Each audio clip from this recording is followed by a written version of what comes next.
Hi, so this is my little car. It's running a Bug Labs embedded Linux modular development platform. And that's the front piece here, which is off right now. I'll turn it on. Hopefully I'll get it powered up. So now it's booting. It's got an LCD monitor up front here, touch sensitive. It's got a small webcam for taking pictures there. An LCD display on the side shows you the status of the box. In the back you got a GPS unit so I can track the latitude and longitude of my little car.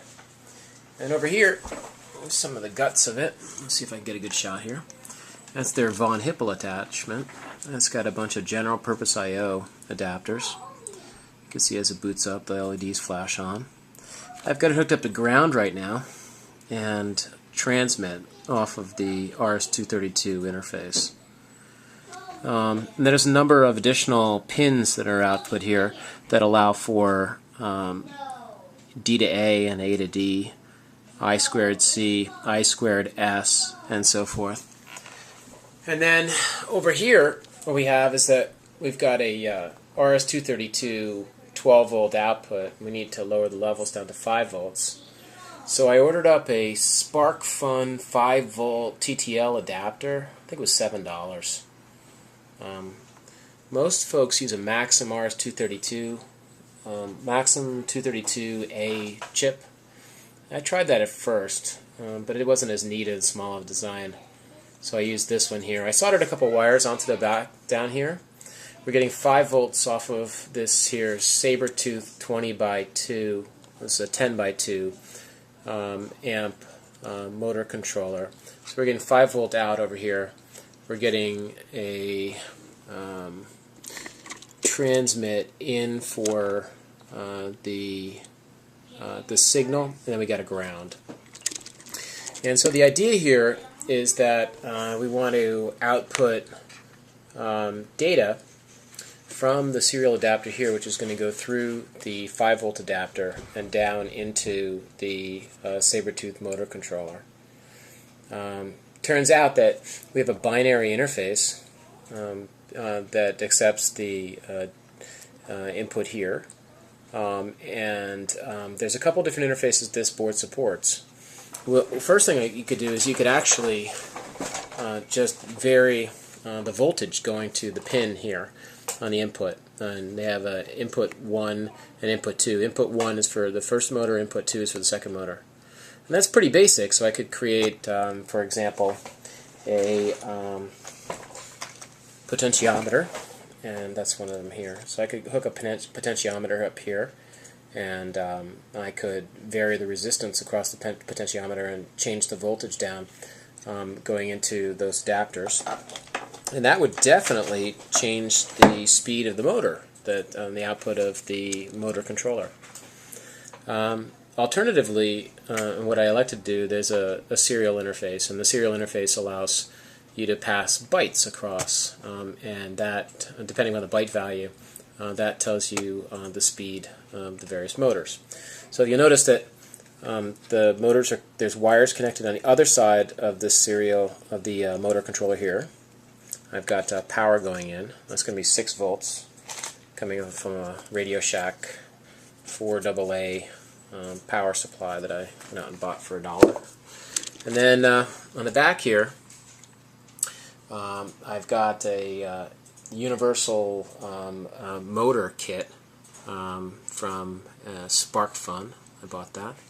And the name of it is from Tamiya. That's the name. The base is from is a universal plate. You can see here a Tamiya universal plate. Some stock wheels. So I've got on the bottom the Tamiya motor, double motor. Notice that. Connected with gears in a low gear ratio. And on the top I've got the motor controller hooked up. And then so we have the power going out to motor 1 and the power going out to motor 2 here. Now, depending upon the serial interface that's going in over here, different voltage levels will come out over on the motor output side. So here, there's a couple of ways that you can hook this up, this motor controller. The first way to hook it up, and the way I ended up hooking it up, is that any number from 0 to 64 transmits means the motor is going to go in reverse. With 1 being the lowest, 1 to 64 is reverse, with 1 being the highest speed reverse, and 63 being the lowest speed reverse, 0 being neutral. And then, since 65 to 127, the motor goes forward, with 127 being the highest value. 128 to 191 is the reverse of the other motor. And 193 to 255 is the forward for the other motor. And all those numbers mean is that you're just passing a simple byte from this computer, it's your computer here, across this RS-232 interface and down into the motor controller. It's just a single byte. Now that turned out to become more of a challenge than I thought it was going to be, because this little guy here, when you send out a single byte, it likes to output, because probably in the driver below Java, which is where this is where all the code is written, a double word. Actually a full word. So it actually outputs 2 bytes. They have a little stuffer byte that sits in there, which interferes with the motor.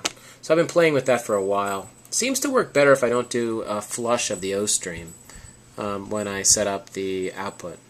Now the second way to do this is to actually create this this output that allows you to hook up multiple controllers, and then you set up an address of where you're going to send each one. And these dip switches over here, I don't know if you can see those, actually can be set to receive on a specific address.